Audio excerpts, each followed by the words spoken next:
the inside of your windows, the humidity is too high. It's normal to get some condensation on very cold days and when you have been doing a lot of cooking, but if it's there, most of the time the humidity is too high. Make sure the dryer is vented to the outside. Otherwise, all that moisture from the drying clothes is going to stay right here and raise the humidity, a perfect environment for mold. A bathroom should be vented to the outside with an exhaust fan to carry out the moist air. And it doesn't do any good if it's not turned on. It should be left running for 10 or 15 minutes after someone showers. If the bathroom doesn't have an exhaust fan or an outside window you can open, running a floor fan for a while after someone showers will help reduce the concentration of humidity. When the humidity gets too high inside your home and it's cooler outside, you can reduce the humidity in a few minutes by opening several windows. Remember, the cooler air outside holds less water, even if it's raining. It only takes a few minutes and you won't lose much heat because the heat is held by all the solid objects, not the air.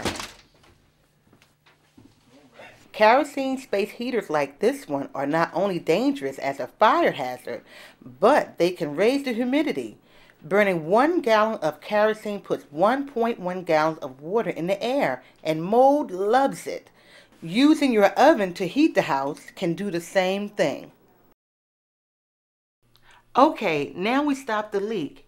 How are we going to clean up the mold? You can clean small areas of surface mold yourself. There are a lot of products for small jobs, even scrubbing with soap and water. Be sure to read and follow the directions. You can use bleach, but bleach can be more dangerous than the mold. If you use bleach, you must dilute it, using a half a cup of bleach with 1 gallon of water. You need to test it first to make sure the bleach won't damage the surface. Apply the diluted bleach to the moldy surface, let it stand for about 10 minutes, then rinse. Never use it full strength and never mix it with other products that might contain ammonia. Bleach and ammonia together creates a poisonous gas. You definitely need rubber gloves and eye protection. If you're dealing with a larger area or thick fuzzy mold, use an N95 mask to avoid breathing the mold. If you have more than about 10 square feet of thick or fuzzy mold growth, you're probably going to need to hire professional help. You should understand that killing the mold doesn't inactivate the things that cause health problems, so mold needs to be safely removed.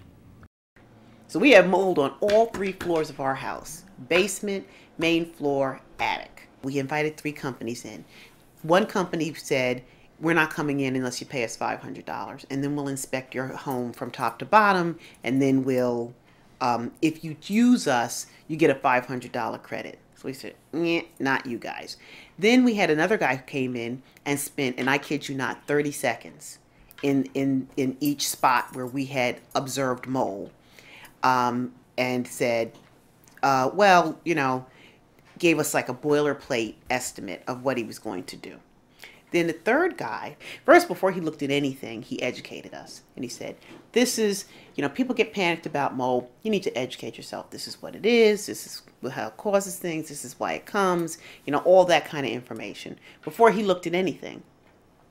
She had a tremendous amount of mold buildup in the attic, in the undersheeting roofing of the attic, primarily due to, as she explained, a ventilator fan in the main living space bathroom was installed erroneously, whereas not venting all the moisture out of the house, it was just building up in the attic. That probably took about 6 months for the entire moisture buildup. Every time you have a hot water shower, the moisture goes straight into the attic, and that's what created the problem. They got the problem corrected by putting a vent that goes right out of the roof area that you can see back down there. We did a remediation process in the attic, and the undersheeting was literally green, and we had to scrape it down, treat it with antimicrobials. We did also notice that the bathroom that was in question, we did notice a lot of mold buildup under the vanity cabinet of the bathroom, Primarily, this was due to a water leak. The mold infestation was so intense that it had a very, very, very nasty odor attached to it. This prompted us to take immediate action to do the remediation process also in the bathroom. You need to get educated, just like any other problem. You need to try to get as much information as you can, ask questions, check references, and then find somebody that you trust, and then hold their feet to the fire and make sure that you're satisfied. So we're working with someone that we have a lot of confidence in, and we think it's gonna be able to resolve the problem. If you need to hire a mold professional, this can be a pretty challenging job, especially if your state does not have licensing criteria for mold removal professionals. The first and the most important thing you need to do is find out as much as you can about the best practices for removing mold using resources like this EPA booklet. You may also be able to contact your state or local health department for some help with this task. Remember, mold outside good, mold inside bad. Mold needs moisture to grow, so stop the moisture and you stop the mold. Try to keep the relative humidity in your home between 30 and 50%. If you have mold, stop the leak or moisture source first, then clean up the mold. You can clean up small mold problems yourself, but make sure you read and follow the directions on any products you use. If you use bleach, you must dilute it half cup to 1 gallon of water.